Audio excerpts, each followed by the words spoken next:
Yeah, well, we're dealing with that with the intros, as it were. Thank you very much, Ganray Sork, by the way, for the Prime. Absolutely, thank you. And by the way, I don't know how much of Don's comment you caught, but if you caught the back end of that, wow, was that funny? Anyway, so everybody, if you haven't figured out what we're trying to do, we're trying to start the little intro play a little bit early, and that way we get 3 minutes of ads before we start the show, so that when we start talking, you can actually hear us no matter what your subscription level is. But you will have ads throughout the show. So everybody, it is Saturday, November 30th, 2024. And right now we have Dawn and we have McLeod, and I think Dirk is slated to join whenever the trains start working in UK. In ye old England. Yeah, he was at the Christmas little market or something. I don't know what the hell. Yeah, he was doing some Christmas shopping in Leeds, as it was. There you go. He's on his way back. Here's the reminder for all you homeowners: pay your mortgage. Yeah, first of the month. That right? sounds like there is an anecdote in there somewhere. No, if you're not going to pay bills, you always make sure you pay the mortgage. Pay the mortgage. Always have that, right? That's the first check to write every month. Always pay your house. You don't need power or water, or you can go. They won't shut it off for months. You can find alternatives to power and water. Technically, but I guess that bank will take that house. Oh yeah. What? Well, what is it? Yeah, I don't think I've written a car payment or a house payment in probably 15 years. They're all auto paid. I never. See, I can't trust auto pay because I mean, I have a couple things on auto pay. It doesn't usually screw me over, but it's also bills that are like $100 or less. So I usually have enough in each account. But my mortgage comes out of my specific account for it. And I don't think I can set auto pay on that account. So, like an auto transfer into that account? I probably could, but I don't know. I just like doing it myself. It's satisfying. I'm like, haha, I paid an extra $6 on principal this month. Ha ha ha. Look at that number go down.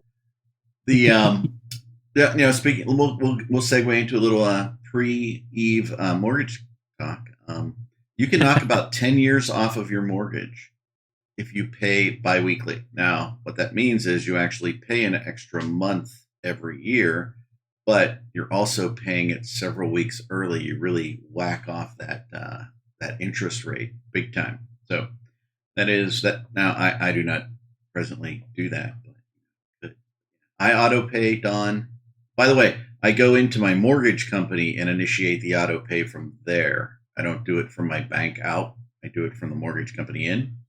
My bank is my mortgage company. Well, that's that makes it super easy. Yeah. But I do that with our car payments. I do that with our with most of my credit card payments. Everything. All credit cards are set to. Just out of interest, like I know that, like, is that for any particular reason, or is that just sort of a way that you've done things for a long period of time, and it's just sort of like something that you've consistently done? Is there a benefit to actually doing it? A significant benefit. You eliminate all your interest payments, right?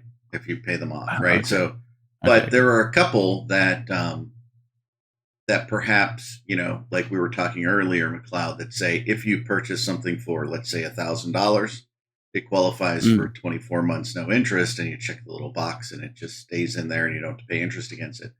Those cards are set to pay the minimum payment every month, so you can never have a late fee, right? You never be late. Right? Yeah, but you can. And then you go in and you do those. Those credit cards I go in every month and do, and then I align them all to be paid on the same freaking day of the month. So I have to remember to go in 15 days a month. I was gonna say a bit of financial advice going on here, but in actual fact, I think in terms of covering ourselves, don't consider this financial advice. But hey, if you wanna see if this will make your life easier, then go for it. But yes, we're just teaching you how not to have late payments. Yes, yeah. Yeah. Yeah, I had a late payment because I didn't realize that there was any bill on my credit card due in November. So I hope they enjoy that $30. Yeah, Whoopsie. Commander Starscream mentioned something very important there, right? Is if you do additional payments to something like your mortgage, you have to mark that as principal only. Not for me. It just does it. Yeah, well, if you go on the biweekly pay, right, for your Of house, course, yeah. If you that's make a actually large, you have to tell them. Yeah, mine, I just always pay a couple extra dollars. Yeah, but if you do the biweekly, it is just so instead of waiting 30 days to get that payment, right? Half of your monthly payment you are actually paying at the 2-week mark rather than the 30-day mark. So it really starts chopping that interest off. Yeah. So you're still paying over, the interest for that month, but you're paying a little less because you're spreading it out over 26 payments throughout the year. It's kind of weird. You have to read the documentation for your bank. Okay. Oh, what does SEMA post here? Erick, he loves memes. Erick, I have a quick question. Do you get messages constantly about people trying to buy your house? No. Oh my God. I keep getting text messages from people being like, we discussed selling your home a couple months ago. Are you interested in doing it yet? I'm like, sounds like a scam. Now, no, they're legit. They are legit, but they, they're looking at trying to get it for as low as they can get it. Oh, we pay cash for any home in any condition type people. Yeah, they want to. Oh God, yeah. No, you don't want to say yes to those people. So my last house was gonna need like $30,000 to $40,000 of work to make it nice. Yeah. Mm-hmm. And I didn't want to go through the mental strain of getting a home equity loan or an additional mortgage or a whatever it is, renovation loan or anything like that. Hire contractors, pick everything out. I have, go through months of refurb. So I decided to take the loss on the sale. I mean, I still sold it for more than what I paid for it. Right, you made money. I still made money, but it's disgusting that I bought my house for $65,000.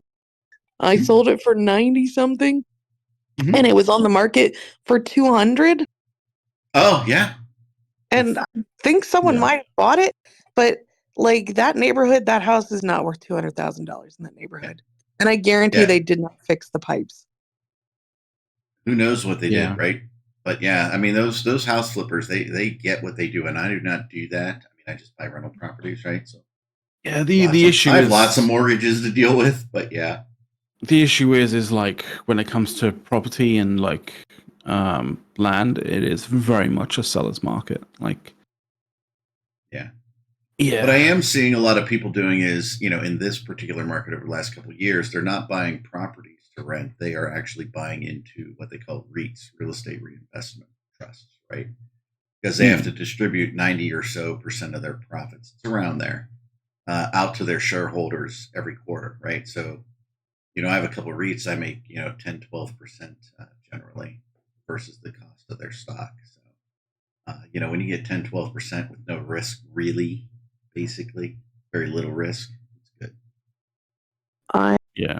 It's difficult to find a decent, just going on Genry in the chat. It's difficult to find a decent house these days because a lot of new builds are just at the spec that's kind of required for them. But half the time, you can have situations where you have both the builders and the contractors and the builders actually kind of almost in cahoots with the people who are meant to be checking to make sure that the house is actually up to spec, to basically cut corners here, there, and everywhere, and also in order to save money and make more profit, kind of thing. So you have to kind of watch out for that sort of shit. Because even if it's that in that kind of sense, even if it is, been certified, might not actually be certified. It might not be up to spec. That's the concern. There's some townhomes going near my parents that look really nice, and I'd love to get them, but they're probably like 400,000 or 500,000, and I can't do that.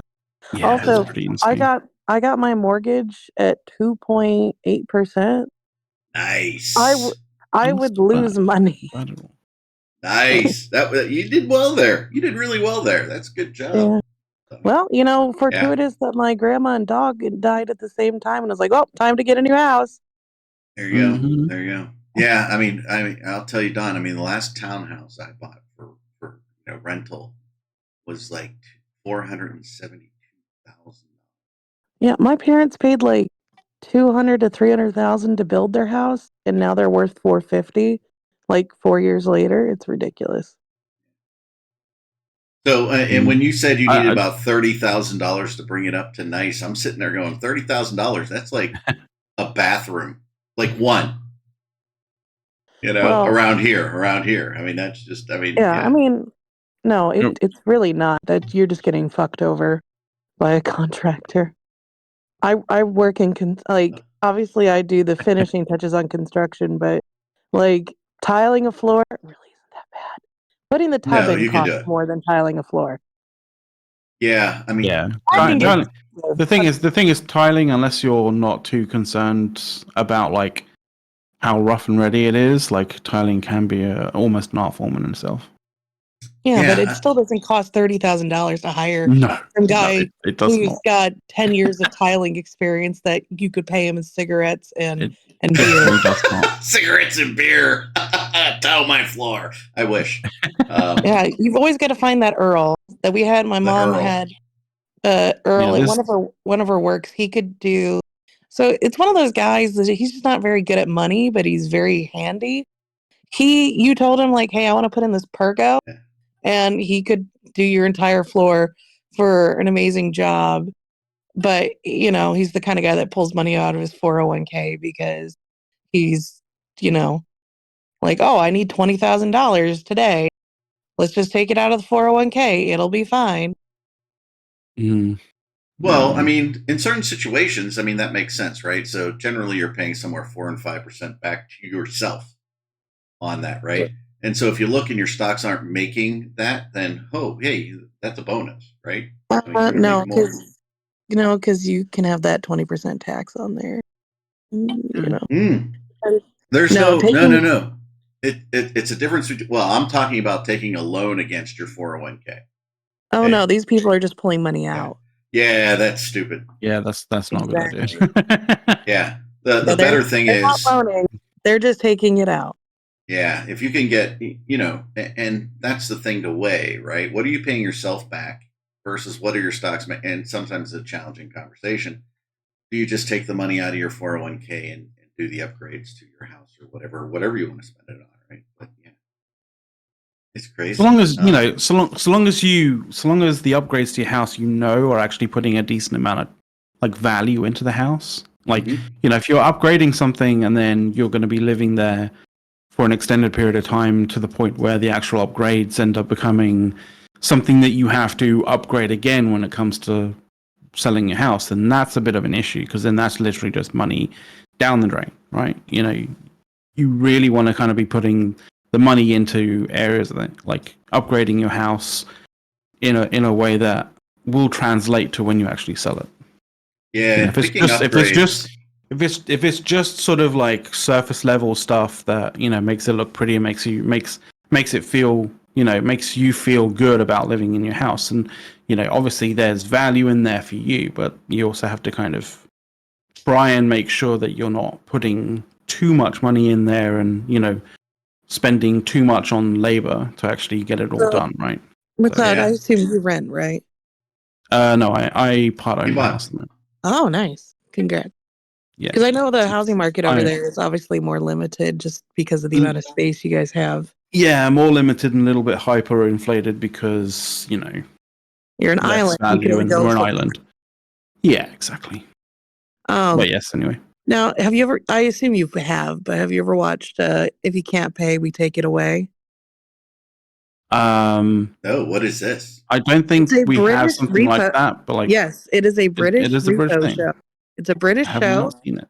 It had like 15 seasons, and I have never seen repo men be the kindest, nicest. Like, sorry, mom, but you've been taken to the high. Oh yeah, no. And the high court has said that you must be evicted. I've seen some US repo stuff, and it feels like it's sort of like they're evicting.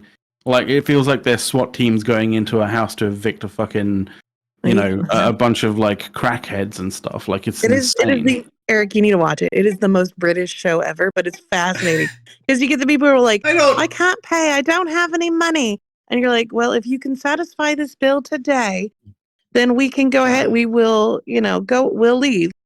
But if now when it's an eviction, they're like, it's already like, there's no chance you're evicted. Yeah. But then they're also repoing for like businesses that have high debts. And they come in and they're just like, well, we're taking the car, we're taking the cash registers, the TVs.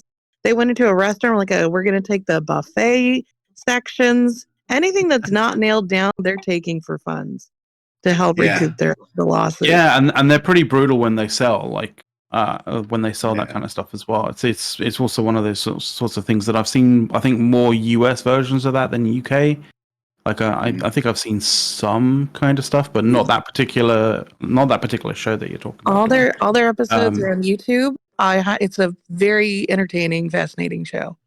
No, I'll look so Eric doesn't watch shows like that because Eric doesn't like when even people he hates where he works gets fired.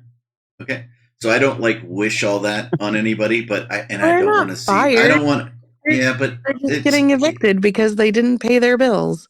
I understand that, but I still don't like to see people in a bad situation. It's just not a. Yeah.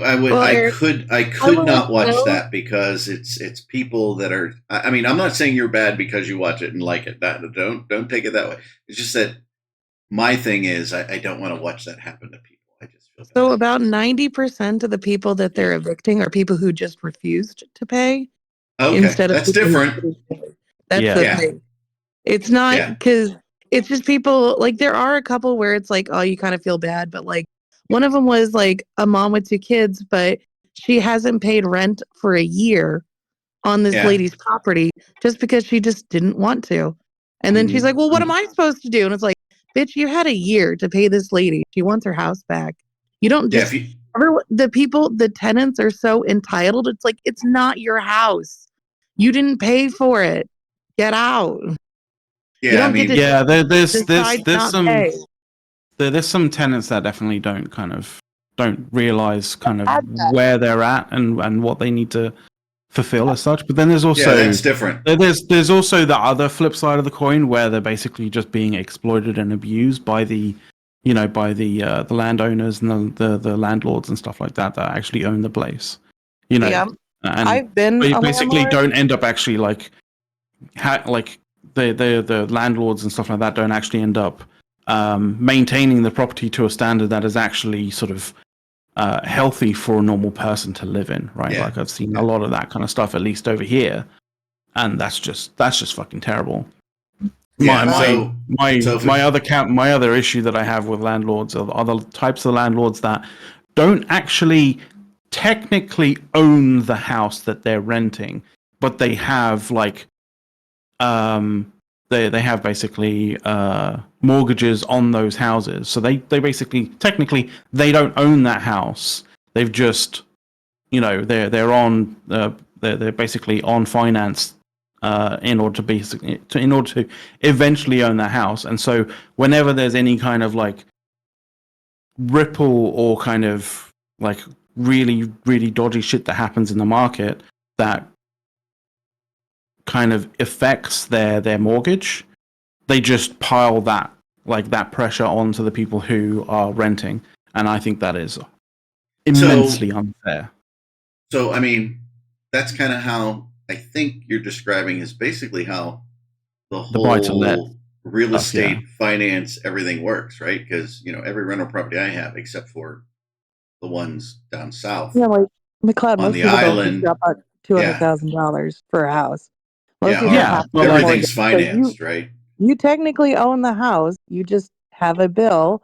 You owe money to the bank, and your house is collateral. Yeah. You own the house technically. It's in your name. It's just that if you don't pay back the bank the money you owe them, they can take it. There's a technicality there that you're talking about, Dawn, that I have issue with. Is what I'm talking about. Yeah, fair enough. You may technically own it, but the bank can fucking take it whenever they fucking want.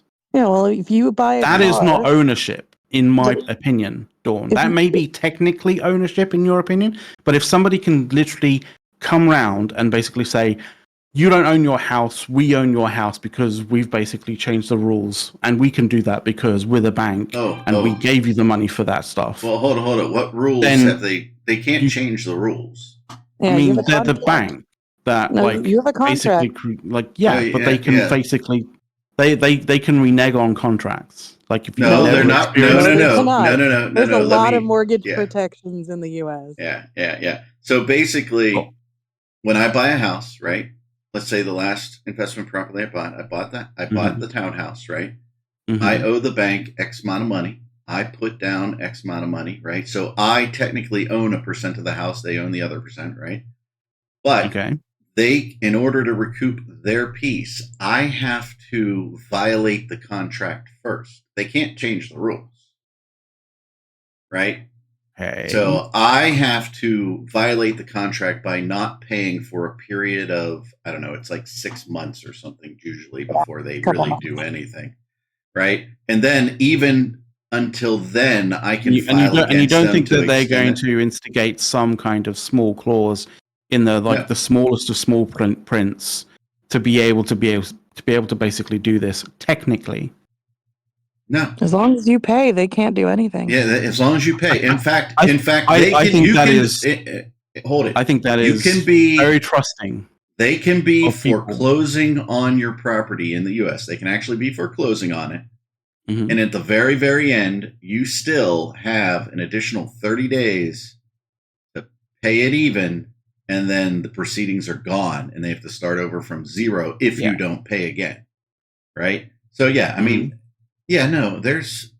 I've financed a lot of property. I really, I don't live in fear of this, right? I get that. I get that. Like, to be honest, going back to like my original point it's not like my original point isn't the issue that I have with the people who are mortgaging the property and the people who are and the bank that's basically or the bank or the financial institution that's like giving them the money for that, or that they're paying for that, right? My issue is when there is financial uncertainty, those people have a tendency, more often than not, like in a vast majority in this regard, more often than not, have a tendency to basically take all of that financial uncertainty and just pile that pressure onto the people who are renting. And I think that is just fucking unfair. You'd have to explain how financial uncertainty then gets piled on to the renter. Raising rents, like extortionately raising rents. But the thing is most cities have a rent limit of how much you can raise it per year. Yeah, that doesn't happen. That we don't. Yeah, well, and also you could have a multi-year contract, but when you look at that, right? There's only a couple reasons. And the other thing is like, I know that there's a sentiment out there that's like, they're not forced, they're not being forced to rent there, but like, nobody should live in a scenario where like you have to pick up and find somewhere else to live in a month, or you're out in the street. Oh yeah. That's insane. That is absolutely insane, and that is living in fear, essentially, of being right. But McLeod, it's still that person's business. They don't have to rent a property to anybody. They could just let it sit there fallow if they wanted to. I know. But that doesn't give them money. So like that's not financially incentivizing for them, and also it also means that like the more people who do that and just let it fallow means that there's more rent. There's more potential sort of housing stock that just sits there with nobody in it. That could be actually used to house somebody. That's bad for their business, in my opinion. But the thing is McLeod, I have had people live with me with, and the thing is even if it's my house, I own it, they're living in my house with me and they don't pay what they're supposed to pay. I still have to go through the normal eviction process while they're still living with me. Yeah. Oh yeah, eviction's not easy in the U.S. Yeah, that's hard. Actually, mine was pretty eviction easy. and going through evictions while you're sort of shoulder to shoulder with them every day is kind of a really fucking awkward situation. I'm not saying that it's not, but like I should be able to just get rid of them, but I couldn't technically. Yeah. Probably the biggest problem. I mean, honestly, you'd get more negative feedback from them or more negative sentiment from them if you literally just were like next day, sorry, you're fucking out, kind of, and you didn't have. Addict, I didn't care what happened to her. Yeah, well, I evicted her. The biggest. And the eviction was set to happen like the Monday after Thanksgiving. So I had to spend Thanksgiving. I didn't want her to like destroy the house or something. So I had to spend Thanksgiving with my other roommate and one of our friends and not go off with family and everything because I had to make sure she didn't fucking set the house on fire. Yeah. I mean, the rental market is a challenging thing, right? Because while you may have a house at a certain cost and a certain rate, the rental rates in a particular area may rise because they're always like 3 times. New house. Well, no. I mean, if you look in the current market, right? So you had interest rates going up, you had costs of the homes going up, down payments increased, right? So what ends up happening is McLeod owns a house and he's got a 2.3% mortgage and it's good. And it's, maybe it costs $1,000 a month to live there and he still makes money. But then what happens is I come in and many other people come in and we buy some of those rental properties in that area at a higher interest rate and higher this. And so then we have to charge a higher rent. So what happens is I don't get as high a rent as I want. I'll be a little lower, but McLeod is leaving money on the table if he doesn't raise his rent. So you do. And by the way, then you have the cost of repairs and the cost of this and, all that has to get factored into your rent. Yeah. So there's almost like a built-in incentive for cartelling, rental prices, which when you have a little bit of that going on. When you have one that just decides like, oh, there's no real reason for me to be like upping the amount that I'm going to be renting, but like I just I've had a chat with a few people who owns other places and we're just going to raise the rent like for no real reason. That's not why you raise your rent, McLeod. What you do I can literally state a situation that occurred in the UK where that actually genuinely occurred, and so there was an increase in the price of increase in the amount of the minimum was it the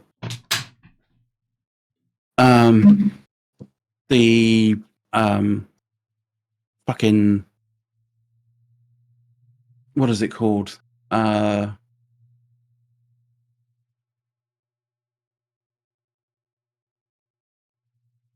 straight out of my head for some goddamn reason. I don't know why. You're getting old, McLeod. Senior moment for McLeod. Yeah, man, I had a fucking moment there. I'm sorry about that, guys. Yeah, no, you're fine. You're fine. No, we're just trying to get. Yeah, I mean, there's the legality, and then there's the market reflection, right? I mean, absolutely. People have conversation. They decide to do things, and that tends to be illegal, right? And you shouldn't be doing that. But you also have the increase due to cost of replacement, cost of repairs, and then also different things that happen. I mean, taxes increase, right? That's got to be passed on, things like that. A house, it appreciates in value. They raise your local taxes. Hey, that's got to be passed on to the renter. So things like that do happen. But here's my position. Speaking of cost, there was a very expensive e-ship that died recently. Let's go into that. Hang on. Can I just really come back to the point that I was going to make previously? So we had an increase in the minimum wage, right? Which meant basically that people got extra amounts of money in their pay packet, as such. It amounted to what was equivalent to maybe an extra like $100, like £100 a month or something like that, right? Okay. Literally the week after that was implemented, the vast majority of rental prices in like London area was raised by £1,200 per annum. But I mean, you can't raise them instantly. For no reason. Well, no, that might be a thing that's over there in the US, but in the UK, they can do that because we've had a conservative government for like 12 years, who's basically removed all of those things because. So you have a lease, your rental property, right? Mm-hmm. You're paying $100 a month this month, and next month they can just charge $150. Yep. Really? Yep. Wow. When we do rental properties here, we do 1, 2, 3 year rental agreements, right? 3 is odd, strange, right? 2 years not that uncommon. 1 year is absolutely common. You can't change the cost. So in a 1 year lease, if you're paying me $100 a month, and in the 6th month my property taxes go up $100 a month, I can't charge you more, right? Yeah. I know that like you guys are very much sort of based around the sort of contract agreement length, and then once that contract is kind of completed, then they can up the payments and stuff like that. Because I've seen that happen with a few people in Washington DC, where the as Nat says, like the creep kind of like increases, but it's like quite a significant kind of increase, especially in Washington DC. Washington D.C. is the richest single area in the United States, right? You know that, like it is the richest area. It is. Yeah, I know. It is insane. I've seen some of the rental prices there for what you get. It's fucking mental. Hey, I looked at some just for fun, right? Because you're always interested. I looked at like some hotel prices, like for for the inauguration. They're like $3,000-$4,000 for a room that you normally get for like $200, right? Chris lives outside. He's I'm not going to say where, but he's not in the District of Columbia, right? So yes, but he is in that area. I believe there's a highway that charges an insane amount toll to get into DC. There, I've driven that road, but yes, I don't mind tolls up until the point where they actually recoup the cost of the actual the cost and the overall cost of building that infrastructure. That's fine. But after that, fuck that. The only toll I've seen is the Cross Island Expressway on Hilton Head Island, South Carolina. That was a toll road until they paid for the frickin' road and all its maintenance, and now it's free for everybody. That's good. That's the way it should be. Yeah, but you know what? You have ongoing maintenance with that sort of stuff. So okay. They can. Yeah, there's an argument that can be made for a slight toll just to keep up with the maintenance costs. But I mean, it's fabulous. I use that road every year, several times a year. It's great. I love not paying the toll. But no toll roads in California. That's pretty cool, Seema. Although I would say that like the maintenance cost should come from the general sort of transport budget that's allocated. And it does on that. Yeah, it does. Yeah. It does. So, we've been 34 minutes off like non-Eve topics. We want to go to an Eve topic because we talked about expensive. I think there was some interesting insights for both sides of the Atlantic there. Well, I love talking to you about things and how you do things different in your country versus our country. I mean, to me, that truly is interesting, right? And again, sometimes it accounts for doing business and making money ethically versus unethically, just for profit. Yeah, right. Because like the thing is, we have had like a very pro owner, pro landlord kind of government for the last like 12 something years that we've recently changed. So that's one of the reasons why the balances and the checks to prevent abuse of certain things aren't there, because it's been preventing people who are friends with people in government from making shitloads of money. So You know, stuff like that had to go quite clearly. That is always a challenge in government, right? Yeah. You know, that's tough. So I hope you guys get to a place where it's good and it's fair, right? You have to be equitable on both sides, right? That seesaw, when it's balanced, is the best. But we tend to have, like in corporate America, when you have different technology trends and things like that, the pendulum swings, right? Mm-hmm. And it's when it's right there in that middle that it's good for everybody. So let's hope we're seeing a bit of there. that. We're seeing a bit of that pendulum swinging actually over the last few weeks, I think, with from a corporate versus corporate standpoint with X and Blue Sky, it seems. Oh yeah, we'll see. I mean, to me, competition is good, right? Competition is good. Definitely. Let's see where we go. Definitely. Anyways, Python murdered by an orca. A python murdered by an orca. What? Let's talk about this. We had a few 80 ships that got destroyed. There was a python that died. It was the second python that died so far in November. But like this one, obviously this week, it died. It was died by the hands of Get Off My Lawn. It's an interesting scenario and situation. He was baited on a free orca. The orca, I guess, a lot of the mid slots were just tackle, so he couldn't get away. Burst Jammer was not going to help him. And that was pretty good. And because the Python is apparently like a tournament marshal.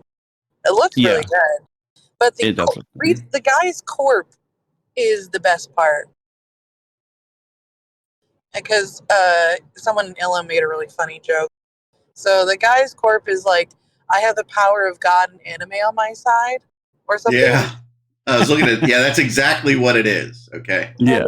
And then someone made the joke of like, apparently Goonswarm working together is more powerful than God and anime.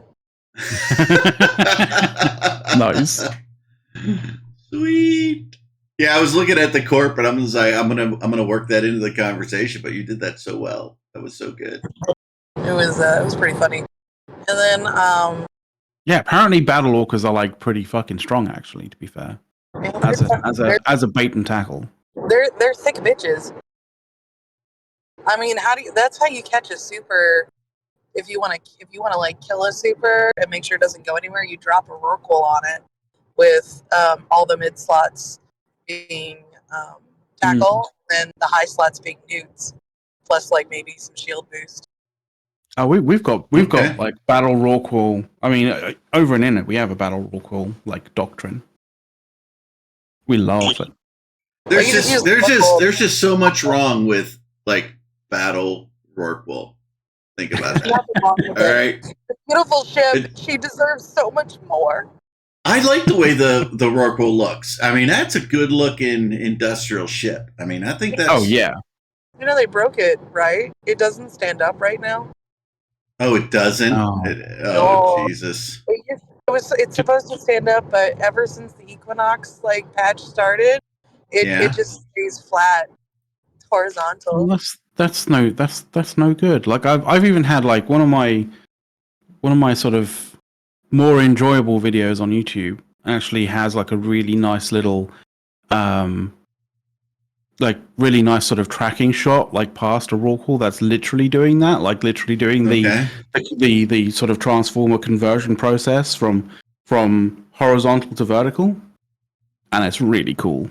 Like the fact that they've broken that is just a crying shame, because that is a cool thing. They did fix though this week with a patch, and it's like, why did this take 3 years? The compression window. So yeah, I mean, if you live under a rock or have never mined a rock, compression years past used to be right click in the Rorqual's inventory, compress, and it just worked. And then we're like, we're going to add compression to all ships. We're like, if you're in the presence of a Rorqual boosting, you can get compression. But then they just made this pop-up window where you have to be like, yes, I would like to compress the rocks I just right-clicked, telling you I wanted to compress them. And it was like, why? Why is this window here? Because it added 3 or 4 extra clicks every time. Because it wouldn't auto-update. You constantly had to right-click the rocks to say, I want to compress the rocks. Okay. So now they have fixed it where now in your own ship, you can just right click compress, no additional window, no additional call or check or fucking whatever that stupid window was for. It's like these people have never played this game. And it took 3 years to fix it. That should have been like 30 days. If that. Well, you see, Dawn, they need to make sure that, like, you know, if they make those changes, that it doesn't heavily affect the entirety of the Eve meta, and vastly imbalance the entirety of the game. Okay. If I could reach through this screen, because you never know, they could be getting meta played by the community. Hey, if I could reach through the screen, through the network, through the ether, and strangle you right now for saying that, I would. I'm just putting that out there. All right. Not a threat of violence. It's just, you know, it would be. I'm playing devil's advocate. Strangling. I know you are. Ironically playing devil's advocate. I know you are. Oh, by the way, shameless plug. I'm going to do this, by the way, and it's very sad to me, okay, because I'm looking down right here on the floor where my wastebasket is, okay, all right. Yes. And I set something by the wastebasket that would be technically something I'm going to throw away, but I didn't want to throw it away because I wanted to show it on the show. Okay. Okay, and that was the envelope that these came in. Okay, my stickers. Hey, there we go. Okay? But I was impressed. Okay, no, this is just serious, right? If this wasn't even our show, I was so impressed with the rigidity of the envelope that these came in so that they would not be wrinkled. I mean, that's important because you don't want your stickers getting trashed when you buy them. I bought them. Right? You don't want to get your stickers and find that like half or a third of your stickers have this massive goddamn crease in it that just doesn't. I know, because you know when they're creased, right? Then they're never uncreased, right? You're screwed, right? Yeah. But I was like really impressed. But I was away golfing in the snow. True story. In the freaking snow. So much snow that like ice built up on my clubs, on the club face, right? Okay. Because I was a complete idiot on Friday. But it was fun. Okay. So I golfed 9 in the snow. It was actually snowing. I have pictures. Anyway, so whenever my sons came in to grab the garbage, because garbage day was a day later, it's Saturday instead of Friday because of Thanksgiving. Then I came in and I'm like, shit, they were too efficient. They must have thought that I really wanted that. It wasn't in my wastebasket. So, you know, hey, kudos to my children who did a great job. However, I didn't want them to do that good. And if you want your own stickers, you can get them on whatever website is listed somewhere. By the way, I'll literally post it in chat. By the way, that's you know, McLeod and me and, you know, Don, I mean, if you buy stickers, it's not like we get 5% or 1% or anything of it. It's not like we're getting any money here. So don't take it. I just want the stickers because they're cool looking. I think the way that we've kind of done it is essentially, you know, we could technically, when setting it up, you could kind of add an additional amount. Like we can add add to the price. Like there's like a rock bottom price that you get, which is basically, you know, production costs essentially, and shipping sort of thing. And then there's, I think you can determine a price above that you want to sell to. And I'm fairly certain that we're basically we don't have any of that. Like we're just selling it at the manufacturer cost plus shipping, really.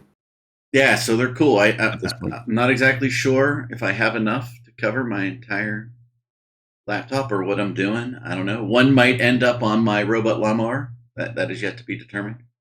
You know. Well, you could just do what one person does in ASCII, which is slap stickers in airports. Yeah. That's that. Yeah, I was wondering about talking to Ginger about actually making one of the so they do a Yupong flat snapback cap, but they do it in royal blue.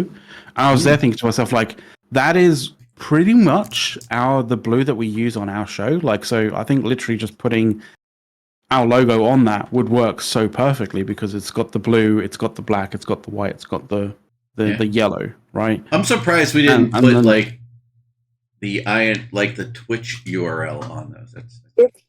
If you go to the Washington D.C. Dulles Airport, Dulles, Reagan. Sorry, if you go to Reagan Airport, and you go to this random bar at the end of Terminal C, I think BC, one of the two, you will find a fat bee stuck to the underside of the little bar area, and it would be great if someone could take a picture of that someday.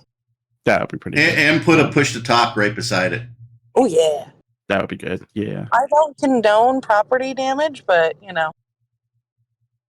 I believe that's stickers. called I love it. tagging. But at least it's where it's not visually bothering anyone. What's the Jita split on these? I have no idea. Hi, Brent. I have no idea. They're not an is doubling stuff. Yeah, they don't double. We're not using it to is double. I don't even know. Oh yeah. So yeah, I did not know I got 20% off if I spend $75. That's awesome. Oh yeah. So, if you're buying $75 worth of stickers, then damn. I'm still pissed off the fucking Meta Show gets a sweater, and we do more episodes a year than they do. I'm gonna see if I can get the snapback cap to be kind of done because that'd be pretty cool. Plus, it's also embroidered as well, so it's not just it's not just screen printed; it's actually embroidered, which would be really fucking cool. That would be really awesome. Cool. So I'll see if I can sort that out because that would be really awesome. But yeah, I mean, it's just like a conversation. Like we have to have a conversation, have to sort of design it, and make sure that it actually looks good. But yeah, the gaming jacket is cool because that embroidery looks nice on the fat bee there. That's pretty cool. The important thing is like, for example, the snapback caps are like no minimum orders. The sort of expense comes for us at least when it's something that we actually have to buy a certain bulk and then like sell it off as it were. That's when it becomes sort of like, our priority to actually sell it. But like right now it's basically made to order. So can somebody had a push to talk hat? Sorry? Imagine if you had a push to talk hat you could wear during. I know, right? That'd be really cool. Dude, I'd wear that. I want one. So I have on order the sticker sheet and also an iron-in mug. So like I have that coming to me. Yeah, we need a hat. But yeah, I want to sort out a hat. That'd be pretty cool.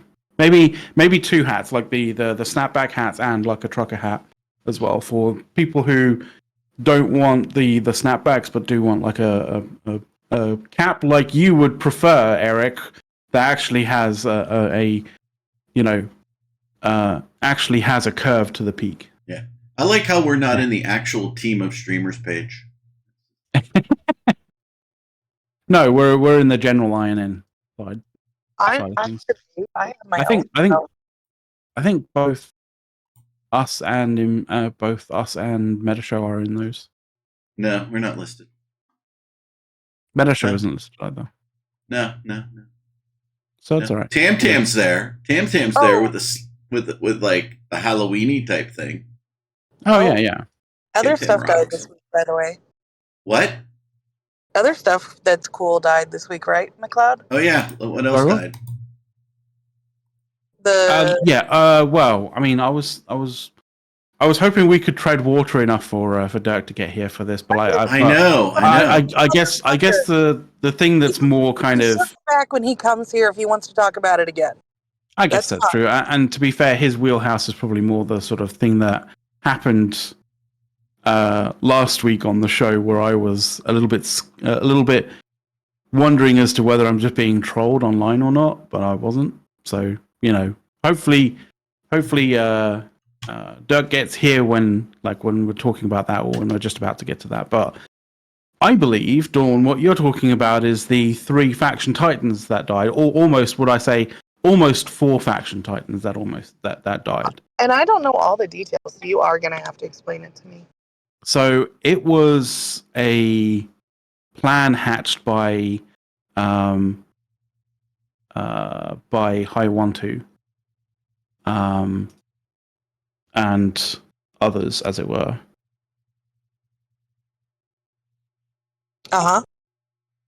Yeah, it was essentially they'd been, keeping tabs on a group of supers that were basically being used to sort of counter attacks on ratters and miners, that kind of thing. So they kind of essentially set up a situation where they were going to attack a miner, a Rorqual in this case, with a bunch of, I think it was a bunch of Redeemers, right? With some, I think, a fax backup and a couple of Dreads. And so they basically, they were very efficient, very sort of careful with the sort of escalation as such. They only brought in Dreads when there was a small sort of escalation. And then obviously when the Dreads came in and stuff like the small force of Dreads came in, then the full escalation from Fraternity came in, right? And that was the thing that they wanted to actually get Fraternity to actually commit, was a whole bunch of Titans. And as soon as that did, then we basically dropped the hammer with what ended up actually being 188 Dreads, which is insane. Most of them were T1 though. Most of them were T1 Dreads. They weren't faction Dreads. They weren't T2 Dreads. They were dropped 4 faction Titans and didn't. What else did they drop? They did drop more than 4 faction Titans, because essentially what happened was we were in the process of killing another Komodo at the time, I believe. And we got it to about 1% shield before, I think they dropped a lot more armor, like faxes and stuff like that, than shield faxes. So we were burning through the shield, but as soon as we kind of hit armor, it was very clear that there was a lot of reps basically keeping the armor up on that Komodo. So but at that point we'd already murdered 3 faction Titans, a faction super carrier, and I think 2 other regular Titans. So it was a case of we'd also lost what was essentially the required amount of Dreads to basically really do significant damage and actually take down things like Titans. So at that point, it was very much a case of that's the Dreadbomb, that's the damage that was capable of for that Dreadbomb to actually do, and essentially after that, it was just killing Rex. So just basically making sure that the damage that was done was total, as it were. So killing everything that was in the Rex by killing those Rex was essentially what was happening after that. But at that point, it was job done, op success, all that kind of stuff. So it was great. INIT and Snuff. We hadn't worked with Snuff for quite a while, so it was a really kind of cool thing to sort of do. And look who joined right when we finished the story. Hey, well, we haven't finished the story. There's still a lot there to sort of to dive into. But thankfully, Dirk's here before we actually start talking about the standings reset. But we are talking still about talking about the Dreadbomb. Chatting about 3 faction Titans, 1 faction super, and an ordinary Titan dying just because you decided to drop on a Rorqual. Hey, you have to save that Rorqual. There is a defensive decision that went on there. I think possibly the most embarrassing thing about that battle report is that there were T1 Dreads that made it out alive. Well, yeah, I mentioned, and not just any T1 Dreads either. It was Naglfar's. which are normally vertical the first things. supremacy. Normally, the first things to go in a Dreadbomb are the ones that you can't newt out, right? Which are Naglfars, right?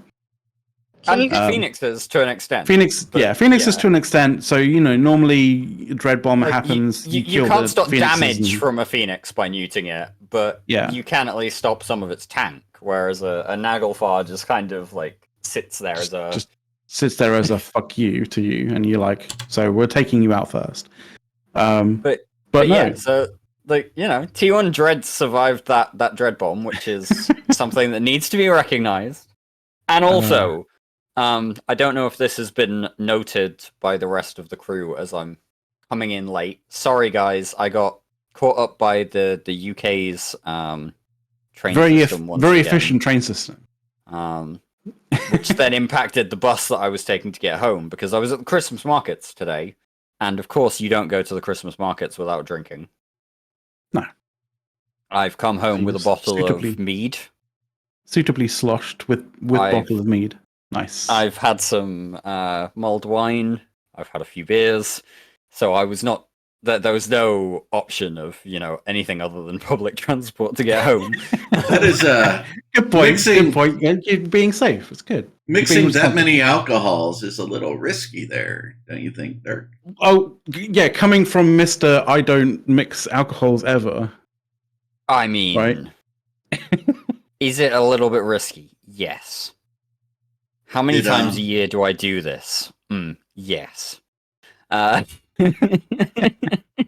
Yeah. But so it is also worth noting, coming back to the Dreadbomb story, that this is the first ever combat death of an Azariel Titan.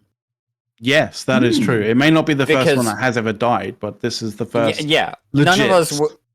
None of us will actually count the fact that Brave built one and then suicided it themselves on Pirate Day as a legitimate death, right? They claimed the first ever title, but they did it in poor taste, in my mind. This is the first ever combat death of an Angel Titan. Yeah. Okay. So I've got to give credit where it's due on that front as well. And I hear that the pilot of the some of those faction titans that died has literally put in requests for more faction titans and such things to replace it. So fair play to him. He's not being, or whoever it is not being super butthurt about it and just basically going, oh, I'm fucking quitting the game, etc., whatever. Actually taking it on the chin and proceeding to get more, and we will do it again. Yeah, which I can only applaud. Be completely honest. Right. No. Right. Asher in Twitch chat is calling me out for calling it in poor taste. Dude, it was in poor taste. You built the thing and suicided it to yourselves in order to claim the fact that you got the first kill and loss. If you'd actually built the thing and suicided it into somebody else, I would have some respect for that. Yeah. It would be one of those things of, okay, yeah, you built it and you decided to be baller about it and just kind of show off. Yeah, fine. But you can't turn around and say, oh yeah, we built it, we killed it, we lost it at the same time, and call that anything but poor taste. Yeah, and anybody who just only just sort of came back from the ads, welcome. Dirk has graced us with his presence. After I made it back, guys. Yeah, he did make it back. So yeah, first is Ariel. Bye, guys. See you. Bye, Dawn. Yeah, first is Ariel, dude. First, essentially Combat the is Ariel. Yeah. Yeah, and the total butcher bill of everything, 3.77 trillion-esque. I mean, Azariel, Komodo, Vanquisher, Revenant. This is not for a Dreadbomb, that ain't a regular that's day. A pretty solid kill report, right? Getting one of those in a Dreadbomb, along with a bunch of other regular You'd be stuff, happy. you'd be out, or you'd be super happy. But getting multiple, like, this day is going to live in infamy. At least for like the next until it happens again, Yeah, 2 months. It'll live in infamy for 2 months, and then something else will happen. Well, to be fair, January, February-ish time is normally the time where we have where there's, for some reason, a super capital brawl of some form. Like, I don't know why, but it always tends to happen there. Like, BTAC happened there. The sort of the Valentine's Day massacre happened sort of in the January, February sort of time, obviously. There's been a spate of like really significant super cap brawls that always seem to happen in that kind of January, February time, which is odd. Yeah, we're gonna have to wait and see what next year has to bring, honestly, because when we take a look at the recent kind of SOV upending, yeah, there were still some people who were not built for the new SOV changes. Everybody is basically still building up, especially goons, right? We're still establishing the structures. We're still making sure that our infrastructure is properly upgraded and ready to go. So I think it'll be interesting to see if such a thing happens in the next couple months, and if it does, who's involved? Who's involved is probably going to be the bigger question. And this possibly brings a pretty solid segue into one of the topics you wanted to talk about. That you didn't to some degree, I did want to. I did, yeah, but that was partially down to me, trying to make sure that I wasn't being trolled or just jump on something that could very well have been a troll. But yeah, and I kind of feel like you may have a degree of something to say on it, as it were, potentially. And obviously what we're alluding to is the initiative announcing that they were doing a full standings reset of their blue list, potentially starting at the start of the new year, essentially. This was what happened in the Alliance meeting last Saturday, which I couldn't have been a part of because it was taking place at the same time as the show that happened, as this show, but last week, obviously. So we had people coming in basically saying INIT resetting, or INIT sort of resetting standings and stuff like that, and I was going, lol, that as if that's going to happen, and then I was kind of like, but technically, I guess if that was going to happen, it wouldn't. I wouldn't put it past Shines to actually do that. And then obviously I ended up sort of listening to the replay of the meeting. I was like, oh Christ. So there you have it. McLeod's reaction to the INIT blue reset. Oh Christ. Hey, it's. I mean, as I alluded to in the the title of this show, if the company that makes this game can't kind of inject some interesting stuff and some life into this game, the players are gonna have to. Well, this has always been the way, right? Like Yeah. there is a level of understanding here that we have to acknowledge, which is that especially in the nullsec world, CCP, unfortunately, have never really quite grasped what it is we do here and how it is we play the game. And this is why whenever CCP say, hey, we want to reinvigorate nullsec, every nullsec player in existence feels a cold shiver run down their spine. Because, I mean, and to an extent. We can see it with what CCP have done recently with the soft changes and what have you. But like, there's always this bit of nullsec is the place in EVE Online more than anywhere else where people go to write their own stories. Yeah. And I feel very confident in saying this, in spite of, I'm sure, the immediate reaction of all wormhole players everywhere. Because when it comes to nullsec, what we do, what everybody does in nullsec, from the line member through the executor, is empire building. We take an area of space and we shape it to our will. We shape it to the benefit of our people. We figure out, how can we best run the mechanics that are available to us. But also, we figure out how do we build our infrastructure, build up our capital, make sure that we are getting the best return on investment from our space. Yeah. You can't do that in wormholes. Like, wormholes is a place that you can go and make a lot of money and have a lot of fun. But nullsec is really where you get to exert control over your space. And that might be soft control rather than game mechanic control, right? Like, it doesn't all have to come through FuzzySolve and the types of infrastructure upgrades that you make, or the structures that you put up to be able to build caps, super caps, what have you.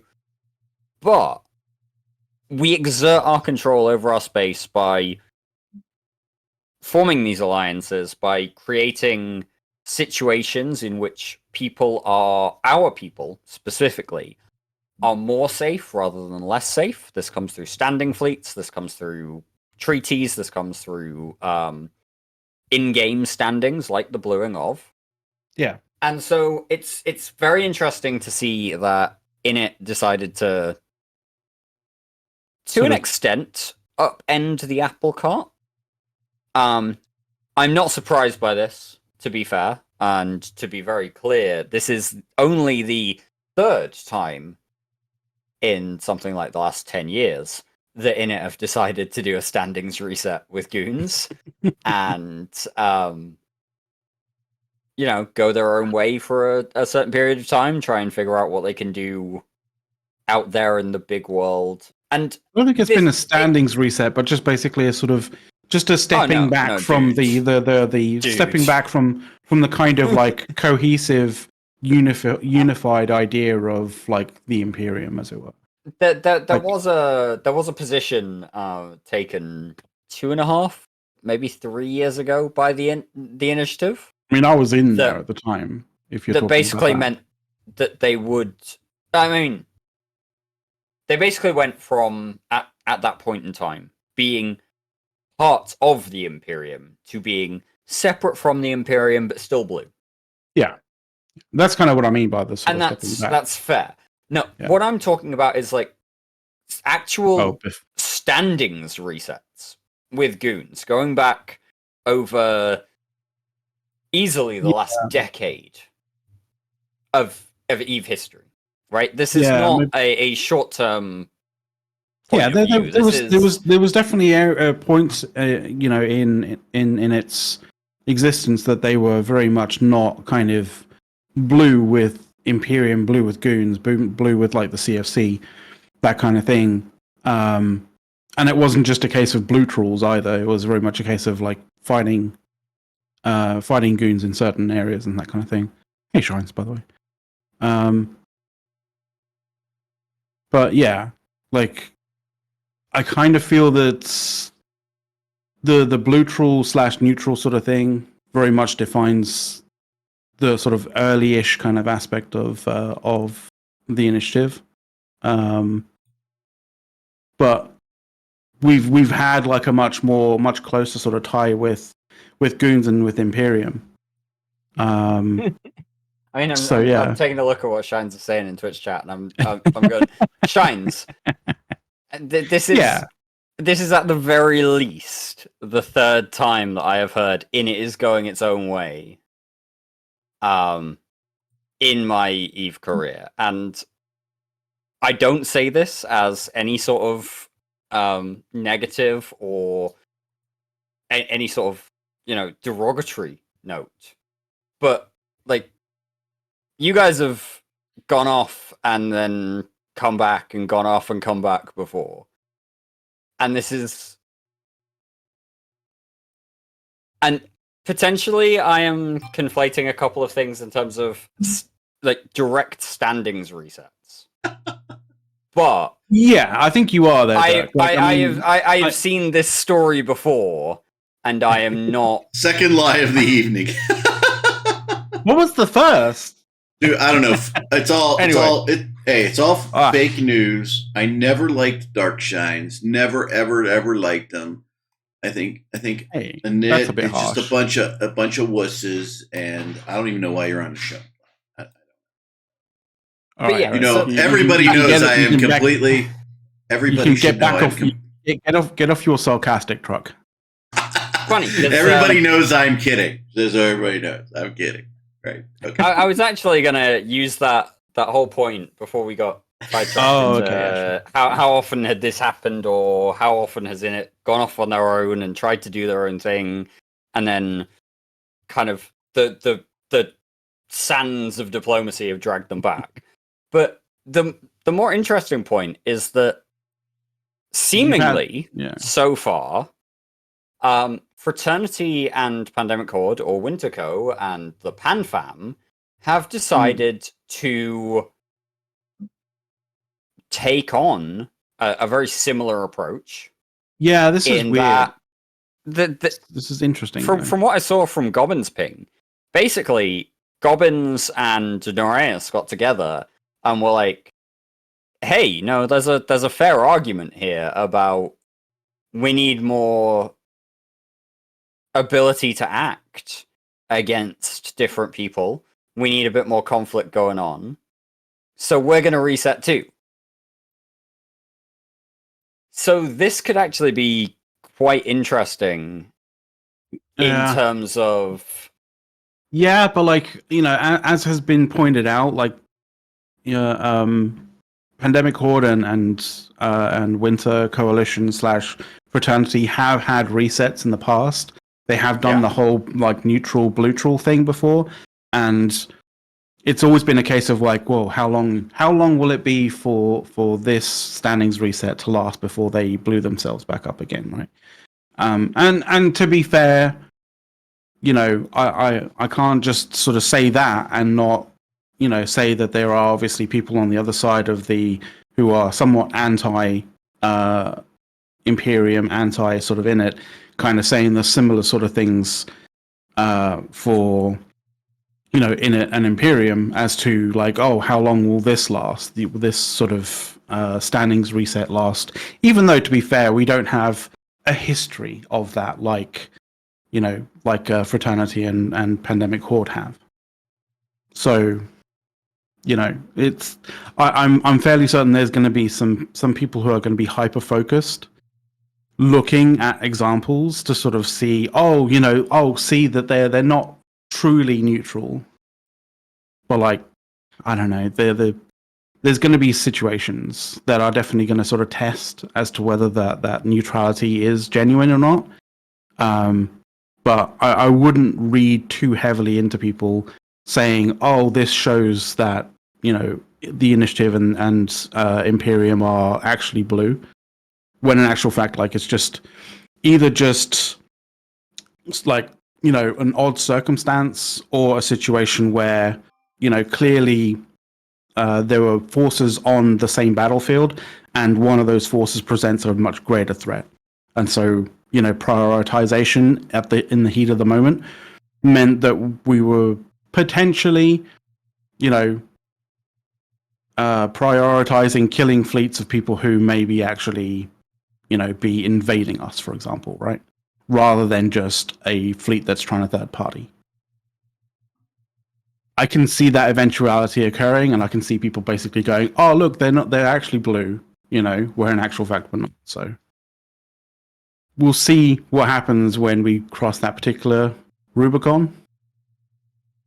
But I can see that being a situation that presents itself in the in the conversations about the standings reset.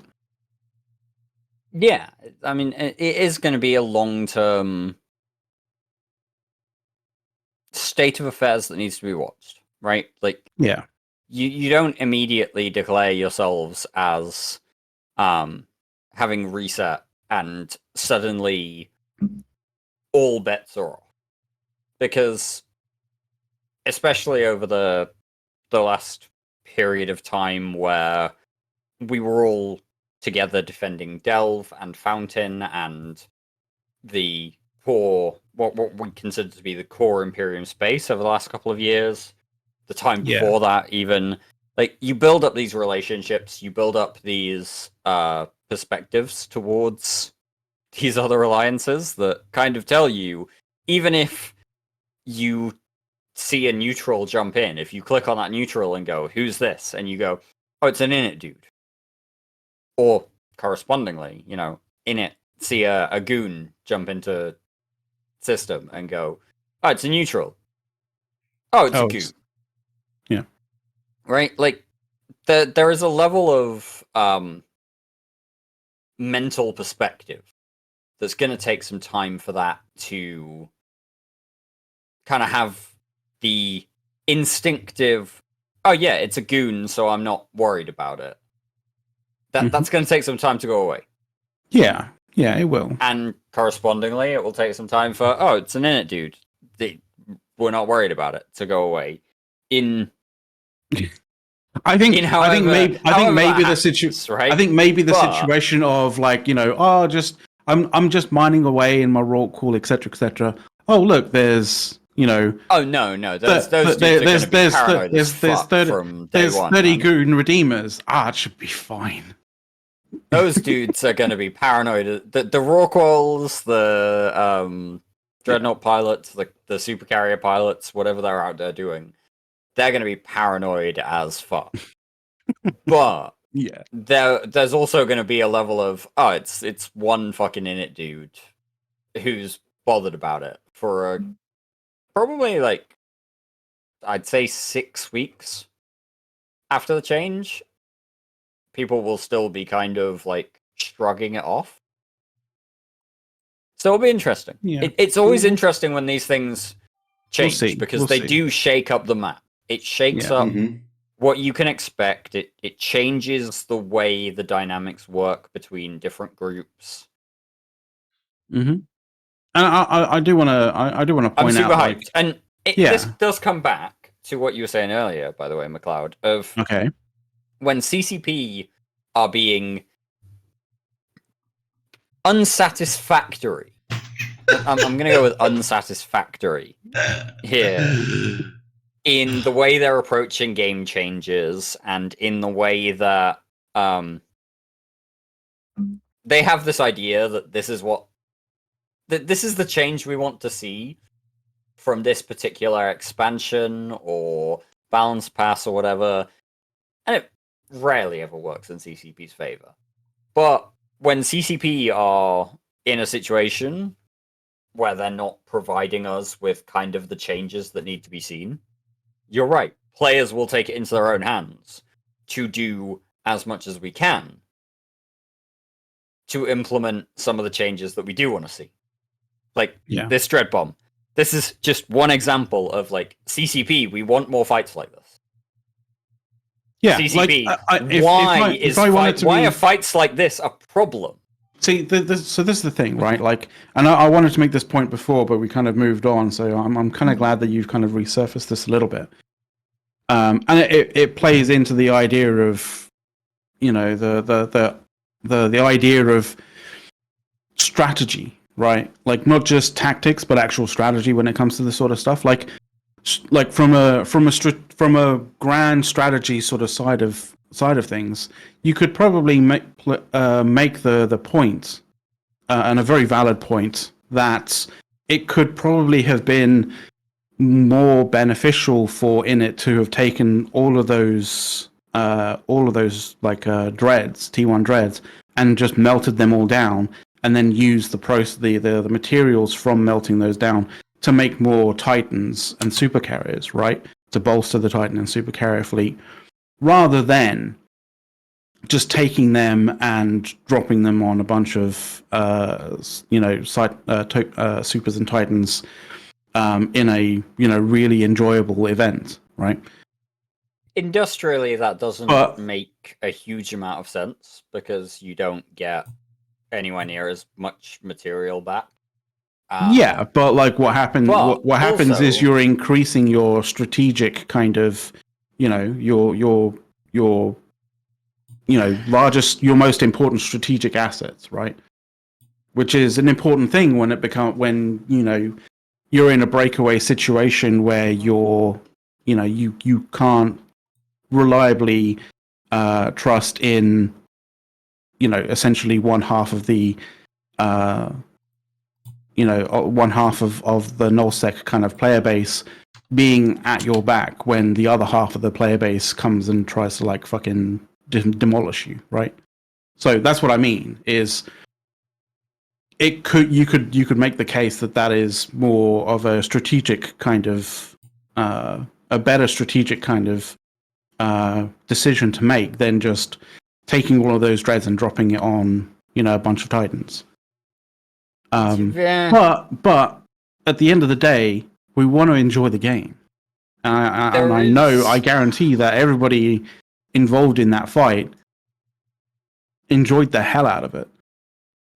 There's a level of if half of the game comes after INIT, I think probably the other half of the game is probably gonna decide that INIT doesn't deserve to die. And this is where the diplomacy aspect of it comes back in, right? Possibly, and that is also a way of testing the true neutrality of a situation, right? I would like to point out though that whether this game can handle more than 2 blocks, like 2 super blocks, I guess it can. It should be able to, but what are the actual levers? Like the issue isn't can the game handle it, because the game can handle it no matter what. Like the game is fine. That's a very broad statement, and I appreciate that a lot of people will have fine points to disagree with on that. Oh, but yeah, many and varied. When you actually take a look at the mechanics of how the game is structured as it is currently, absolutely the game can handle more than 3 blocks. And if you go back to the period in which PanFam was being led by PL and Northern Coalition, and Winterco was starting to come through, those were 3 different blocks, because you had the Imperium, you had PanFam, you had Winter Coalition.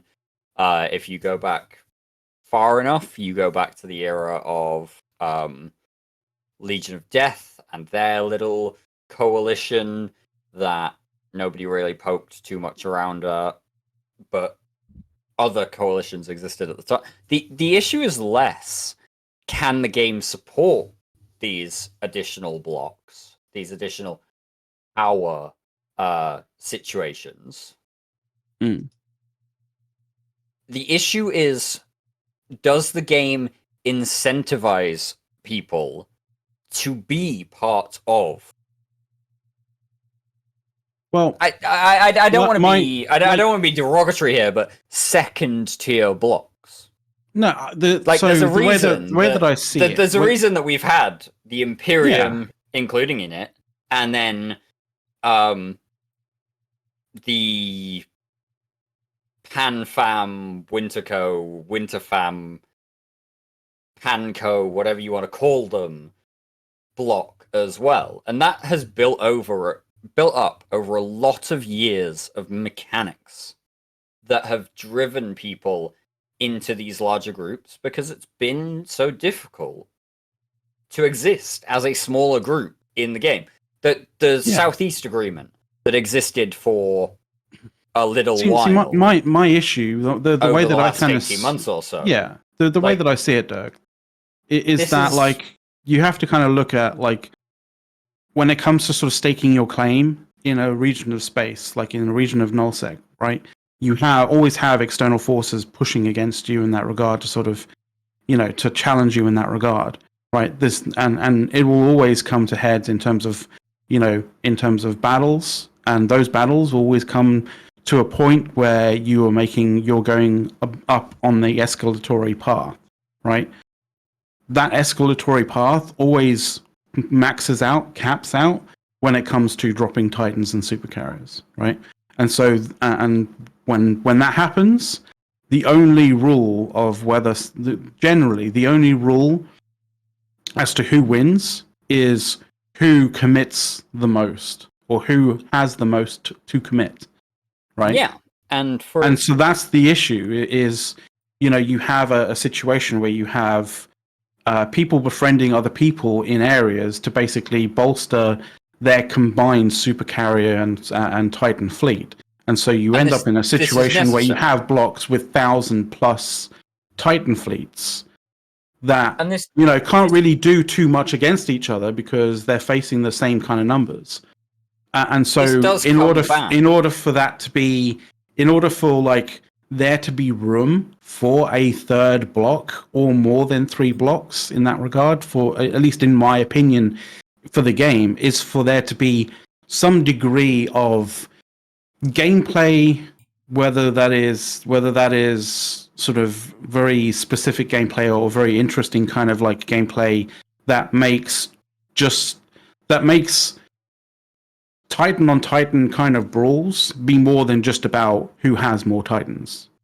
If it's more about come back to an old argument that Caleb and I used to have.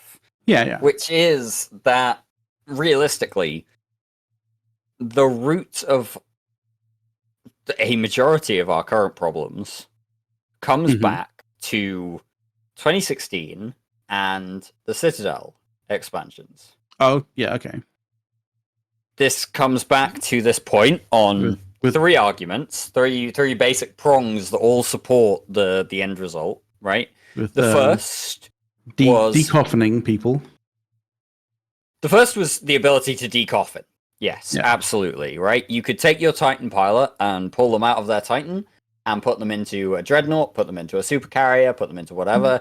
You could have a pilot that had 10 different super capital ships all in the same structure. Or 10 Titans. Your Keepstar could have as many ships as you want, and if your pilot had the skills for all of them, you could jump about between them as much as you wanted. So there was security for these significant assets in a way that didn't exist before. Oh, yeah. The second prong of that is building these things.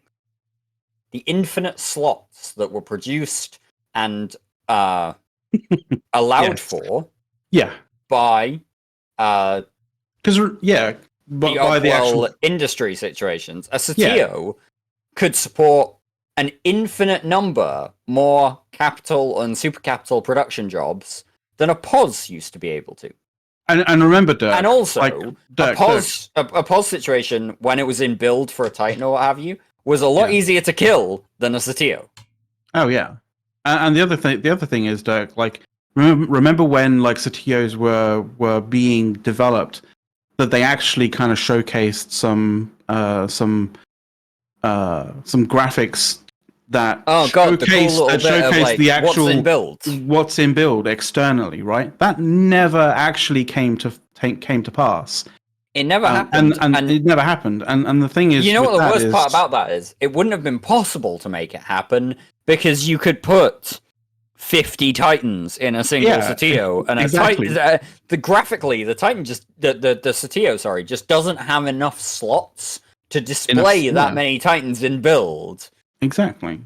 Overall. And then you had the combination injectors becoming available as a widespread thing. That's true as well. And also the introduction at the flip of the expansion of the Rorqual. So suddenly you had the ability to get more resources than ever before, inject into ships to get into these ships that can give you more resources than ever before very quickly. You've got the infinite slots of the Satio, and you have the ability to uncoffin your characters. So there are 4 points that this rests upon, though I do think the uncoffining is less of a point when you could inject another character up anyway. It just matters about how many characters and accounts you're willing to manage. But so those 3 key points of like infinite build slots, the ability to inject into whatever you wanted, and resource proliferation like never before, it gave us so much of this ability to A, build up our strategic reserve, but also because the strategic reserve got built up so quickly and so significantly, it really did limit the ability of other groups, other new groups, to come through and kind of punch up through the playing field. Yeah, and it's very difficult to punch up through the playing field when the playing field is 1,000 Titans that can be dropped on a grid. Yeah. But I also kind of think it's a bit disingenuous for CCP to basically lay the issue of the current situation to be just around Rorquals, when obviously we've kind of gone through that. In actual fact, the situation that we find ourselves in is a combination of like 3 to 4 different factors, with just having Rorquals or just having sort of like the abundance of materials being just one of them, like just one, like a subsection of one of those, like 3 to 4 different kind of things.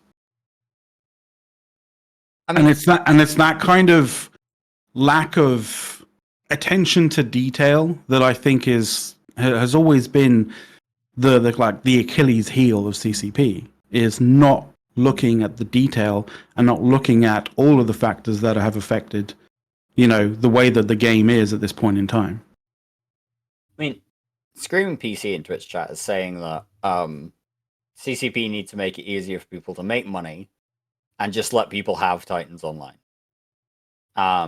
There's also a comment here that they had it all in 2016, 2020. That was peak Eve. I think some of Erick and I's stories from that period would potentially suggest that was not peak Eve for a number of reasons. A lot of people would say 2012 to 2016 would have been the golden age, but no. In all seriousness, if I had to pick a point where Eve started to be, I don't even know. I'm not even sure. Kind of a little bit, almost a little bit cannibalistic, cannibalistic, almost. But like the one decision that CCP made in that era that really did kind of just pave the way for everything was allowing for Rorquals to mine whatever the fuck they wanted as much as they wanted, because they wanted Rorquals to be on grid rather than be stuck in a pause, right? Like the moment you said Rorquals are the peak mining ship and you can inject into them and you can mine whatever the fuck you want, like, even if CCP had said Rorquals are great, but you can't have excavators, we told them we told them before release that they should not do this to Rorquals. But even if after release they had said, okay, we are gonna remove all of the excavators from the game, we're gonna reimburse you, I don't know, 500 million Iskan excavator that you own or whatever, and the BPCs get changed into whatever. Like, if they just got rid of that within like the first 2 months of the Rorqual changes, the game would look a lot different now. Yeah. So and I know this is all 2020 hindsight, but it is worth noting that we told them beforehand. Yeah. And they didn't listen.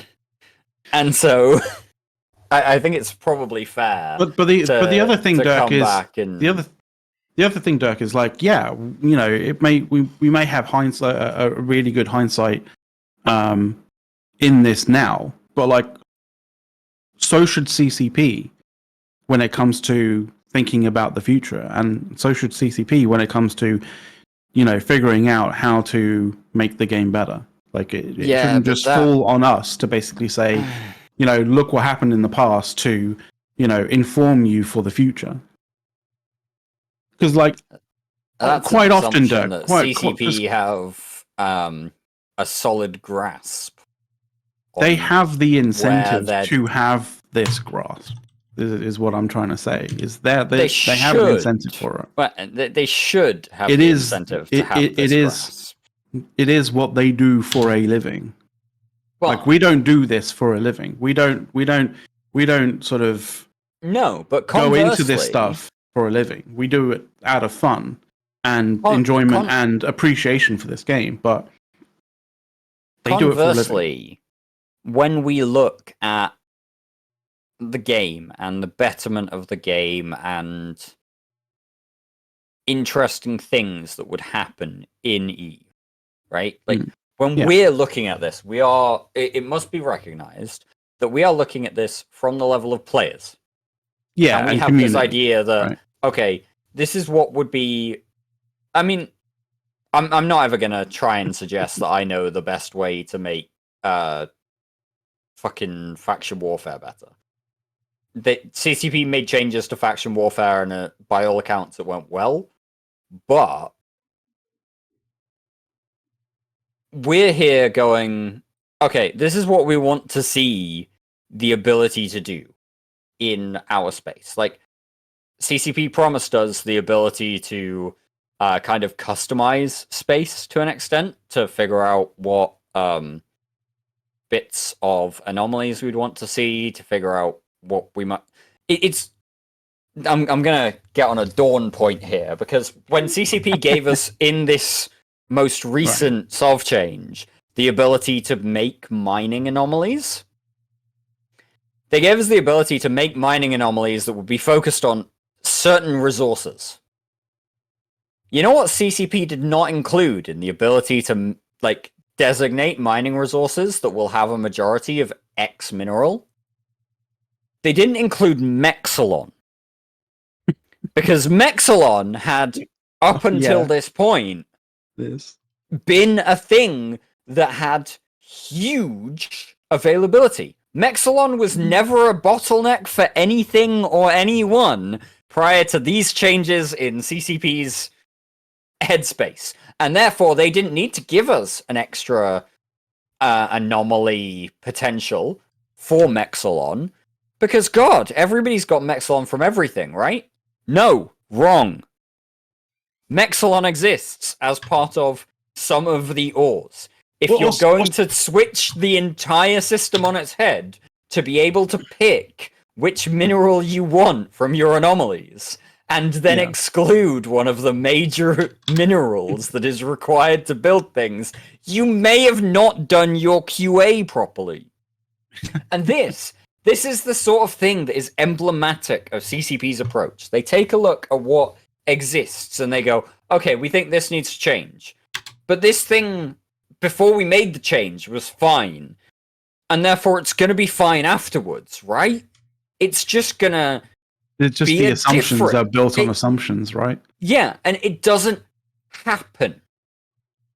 You have to actually spend the time looking at these things holistically. And that is apparently, unfortunately, I mean, well, for one, less than likely. I'll put it that way: less than likely. For one, Dirk, that's a lot of effort and a lot of work to do to really look at the status of the game holistically. This is what you're dealing with, though, when you look at nullsec, I know, right? I know. Like, I get that, but it's what you're dealing with when you look at any region of space as a whole, rather than focusing on individual aspects of that region as well, right? Like, if CCP wanted to spend 3 months looking at high-sec mission running, that would be one thing. If CCP wanted to spend 3 months looking at high-sec, Mm-hmm. Well, now you're starting to open a huge can of worms. It is, because you're talking about NPC markets. You're talking about potentially LP markets. You're talking about mining. You're talking about mission running. You're talking about exploration. Like, all there are huge so many numbers of things as well, right? But I just wanted to nullsec. All right, yeah, great, mining, but also industry. T2 industry doesn't exist in Eve without nullsec. Yeah, like it's a whole series of interconnected things. Like you can't just section off one bit and think that you can apply changes in a vacuum in that regard. Like it's all one huge kind of interconnected, interweave sort of system. I just wanted to kind of quickly mention, Highbrand. Yeah, there is now Calixium deposits as such where you can get Mexilon, but there was a point before when we had those changes and we had the ability CCP to choose initially introduced the thing. They initially didn't have it. Like it didn't exist. We as players had to basically scream, on the top of a hill as to this doesn't exist. You need to implement it. You need to implement something to cover this, and they eventually actually implemented the Calixium deposits. So yeah, it was something that they missed. Highbrand. Anyway, sorry. CCP have a I don't want to say a habit because it's not a habit. It's I don't think it's not a habit. And I don't think it's a really weird fluctuation in whether or not they are looking at a particular aspect of the game. And if they're looking at a particular aspect of the game, they seem to manage pretty solidly to be able to turn around and say, okay, this is good, this is bad, let's make some changes. The faction warfare thing, right? They didn't look at LowSec as a whole. They looked at very specifically how faction warfare was implemented. And they made changes to that took basically a year of dev time. Some dev time, at the very least. It wasn't all of the devs, obviously. It never is all of the devs. But they took a year of a dev team and made changes to faction warfare that they thought were thought through, comprehensive, and broadly speaking, those changes were very highly acclaimed when they were put in. You compare it to, these nullsec mineral changes that happened as part of a soft change, and some bits of minerals were missed when it was originally created. These things, CCP. I'm gonna quote our old friend Denomina, who, as we all know, sadly no longer with us, but spent 6 years on the CSM and had a very consistent piece of commentary about CCP, which is that if CCP are looking to make a change, they will figure out the first order effects, the direct knock-ons, pretty quickly, pretty easily. They will grasp that and they will try and adjust for it. But they don't. They start to struggle with the second order effects. They don't necessarily see all of the bits of, okay, we make this change to mining anomalies, which means that Mexilon is no longer available in the same quantities as a mineral, and therefore that drives up prices of ships and what have you. Yeah. And it's worth noting that if you drive up the price of ships when CCP want to balance ships by cost rather than by input availability, which seems to be the case at the minute, that's a second order effect that's pretty significant. And they definitely don't then start to see the third order effects of, okay, because of the build requirement changes, X capital is no longer being built and flown quite as much, but Y capital becomes a lot more popular because it has less of the requirement of the missing mineral from the second order effect. Yeah. He was always a proponent of talking about these multiple layer order effects because they change. You can balance every single heavy assault cruiser in the game. But if one takes less Mexilon to build, and there is less Mexilon supply in the game, that one will automatically be used less, even if it's more powerful, because it's more expensive comparatively. These are the orders of effects that CCP need to be looking at when they're looking at how they change the game. Yeah.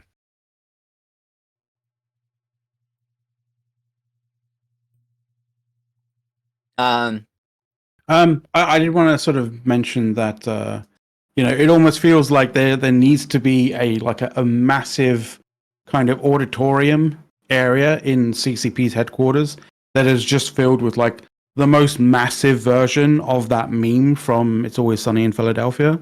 You know, the one there's Charlie's one, right? The where he's got like the fucking string connected to all sorts of different fucking things.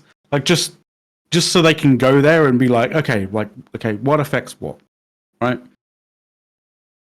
And then be able to trace those effects beyond the first and potentially the second order effects to something, to an area where they go, oh, okay, I feel more informed about this. Yeah, that's a fair point. Symbiotes in Twitch chat is also noting that the fact that CCP have still got T2 plate components using the wrong racial fuels to build them shows they haven't got a clue. I'd also note, Symbiotes, that CCP first began Tiericide back in 2012. And it's still not done yet. like we're gonna be hitting 15 years before Tiericide gets finished. If then. Tiericide should have been a project that a team got put on. They should have dedicated a team to Tiericide. So here's 2.5 years and done regular passes on, but everybody was getting pulled every which way at the time. If we go back to, and I've said this before on the show, but I'll say it again now for anybody who hasn't seen this rant before and, isn't aware of the history of it. If we go back to the Golden Monocle era, 2010, 2011, CCP released a pretty awful expansion that did nothing for anybody. It was really, horrendously received. CCP then committed to a period of 18 months over 3 named expansions. This was back in the original expansion era. Every 6 months or so you get an expansion. They basically committed 3 expansions to player-led, player-directed, quote-unquote directed, improvements. Things that players were really frustrated about. Quality of life stuff, fixing bugs, making sure that the game actually felt like it was a playable game again. Yeah. CCP have never done that again. Because we had like multiple years of just like expansion after expansion where they came out with things that were they came out with things that were just like half baked all the time and didn't really address the issues that we had with all of those sorts of things. And I mean, going back to that time, to be completely honest, those 18 months after that, that really fucking terrible expansion, actually were really, really awesome. Like the game came on leaps and bounds in terms of like its playability. It's just like the enjoyment that you had playing the game. Like it was just really, really good. And, obviously CCP after Siegel kind of came in, kind of got in a bit of a rut of just fixing things and not actually coming out with anything inspiring, I guess, right? Oh, I don't know. But that was to some there were a lot of positives to the positives to it, which were things were basically getting fixed as well as such. But like there was that degree of stagnation in terms of like just the general activity in nullsec, as it were, because there wasn't really the way I kind of see it is a lot of nullsec kind of jump on the opportunities of the game changing a little bit, here and there. But they need those changes. We need those sort of changes, those moments of the game kind of being mixed up a little bit to be able to influence and create the scenario. Like it's like creating opportunities for us to basically fight it out. We don't need the opportunities, but we need the game to be. Yeah, we don't need the game to be mixed up reliable. To such an extent that they are the primary reasons why we're actually fighting. We just need the tools and some aspects of the game to basically be a catalyst for that, not actually to be the main reason for it. Quite frankly, I think if CCP were to turn around and say tomorrow, hey guys, our next year of work is going to be on bug fixes, it's going to be on finishing Tiericide, it's going to be on making sure that ships feel valuable in their roles. Mm-hmm. Like, they don't touch the economy at all for the next year. They just, light touch, figure out what the fuck is going on with the bugs, with different situations of carriers not being really worthwhile right now. You figure out. Yeah. You spend. If CCP announced tomorrow that they were going to spend a year doing bug fixes and quality of life improvements, would anybody complain? No, I don't think so. I think they've done enough, trying to shake up the system for a good few years. They just need to get rid of the issues that irk people the most at this point. One of those could potentially be a PI issue as well. To be fair. Wow. From what I've seen. Whoa. I would not complain about them spending a year of quality of life changes. I would find other things to complain about.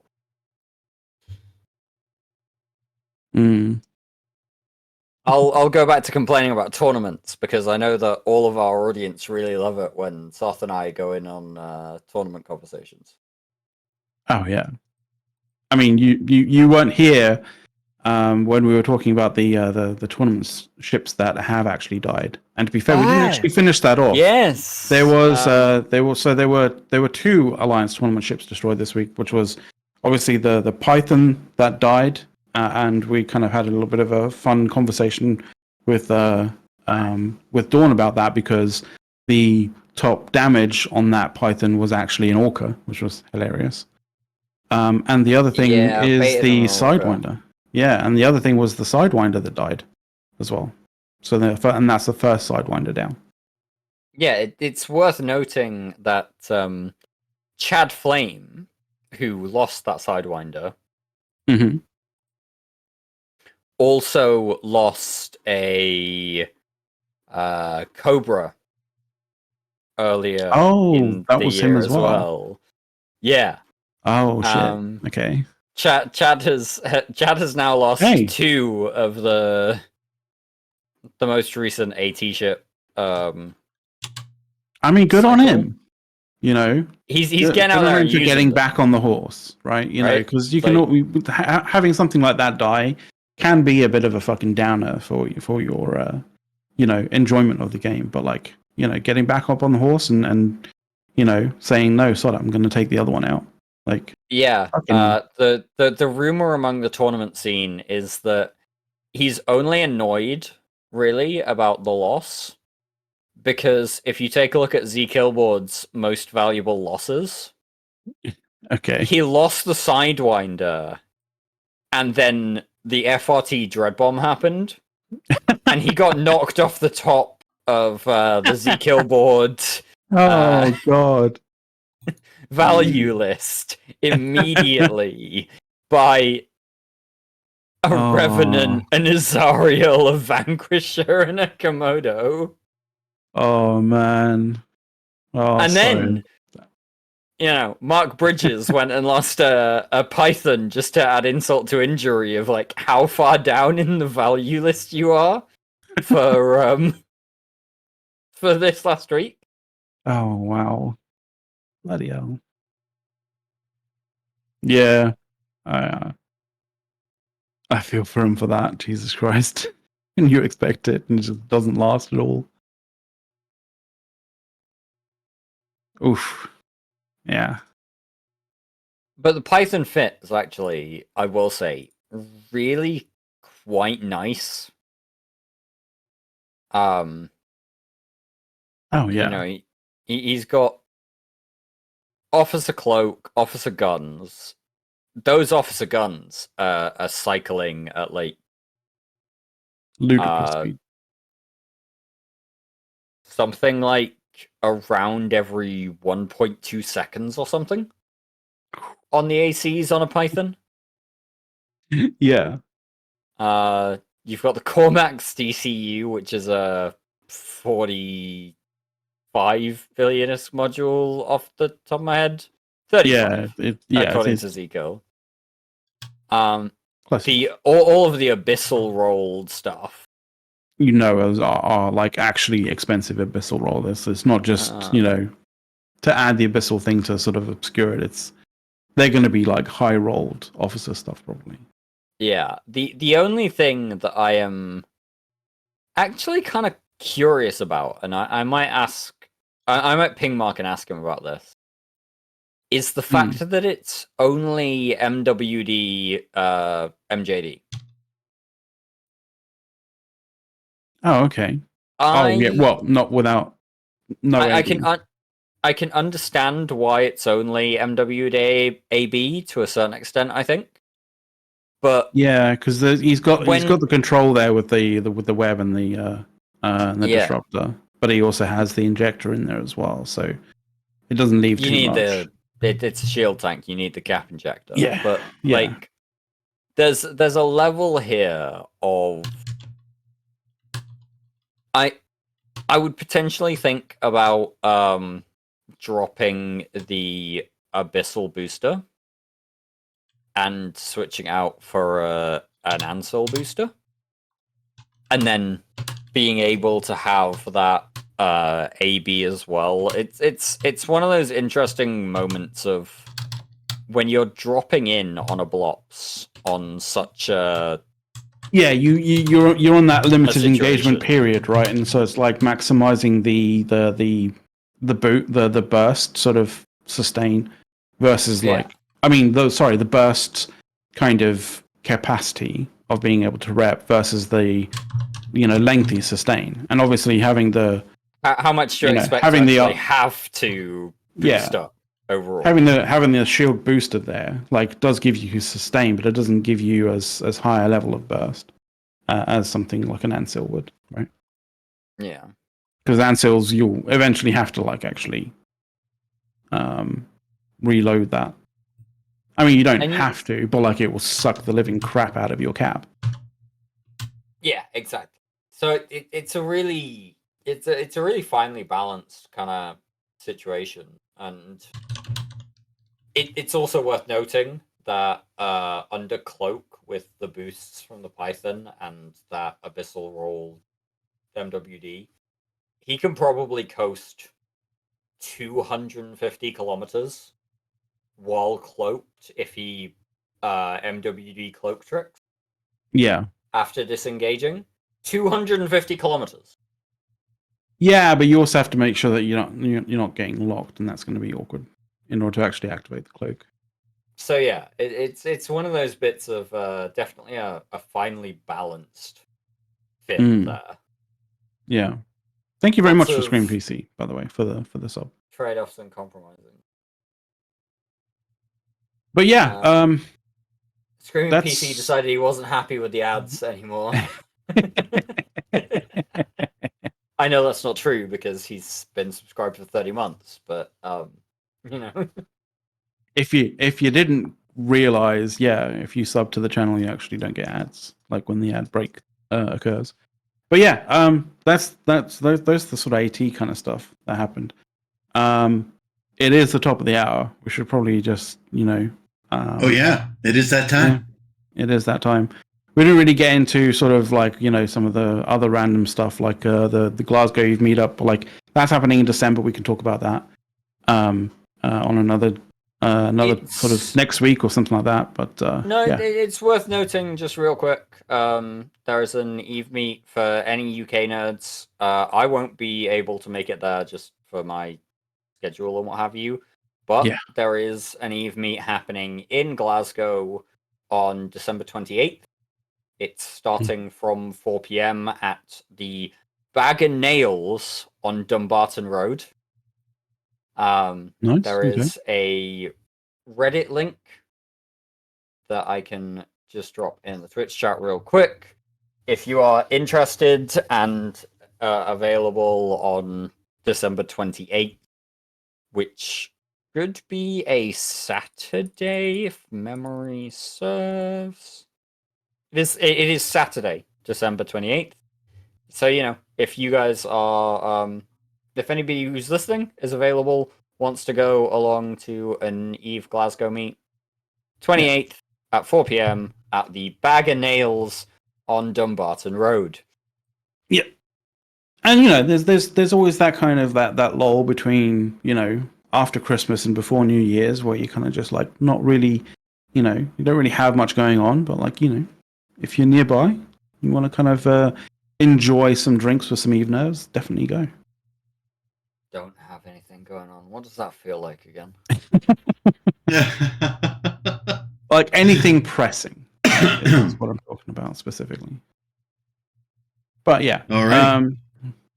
Yeah, pretty much. I think we're good. Like all right. We could have chatted about the patch notes and Vanguard and what have you, but like, nah, fuck it. Like, we got more stuff for next week. I like the interesting conversation about the Dreadbomb and the standings reset stuff. So, and also talking about the history of the game. Absolutely.